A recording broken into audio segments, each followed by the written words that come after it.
Dans la brume du petit matin, une culture inhabituelle, du chanvre, dont les fleurs sont sur le point d'être récoltées. Si vous n'avez pas de gants pour récolter, vous avez les mains qui collent. La fleur est fragile et doit être cueillie avec délicatesse. C'est une jolie fleur.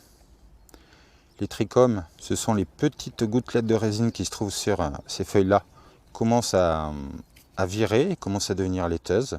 Donc ça veut dire que c'est le moment de récolter.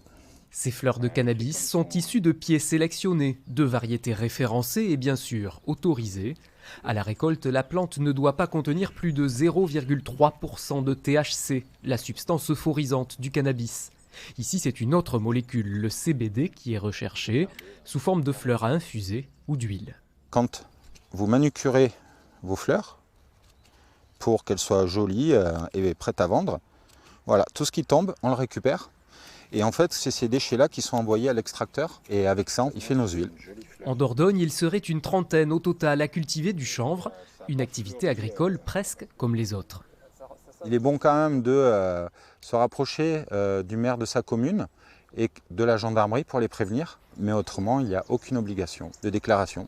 Avec son groupement de 9 producteurs, Nicolas Schneid vend ses produits essentiellement en circuit court, comme chez ce buraliste qui apprécie la proximité et la transparence de cette culture locale. Pour nous, c'est plus sécurisant. Voilà. Ils sont à côté, les champs de production sont à côté, les usines de production aussi, et puis aussi le transport qui est important, il n'y a pas de transport. Les produits à base de CBD sont en vente légale depuis décembre dernier, mais d'autres dérivés du chanvre sont utilisés dans le bâtiment ou l'industrie textile, de quoi contribuer à l'expansion d'une filière en plein renouveau.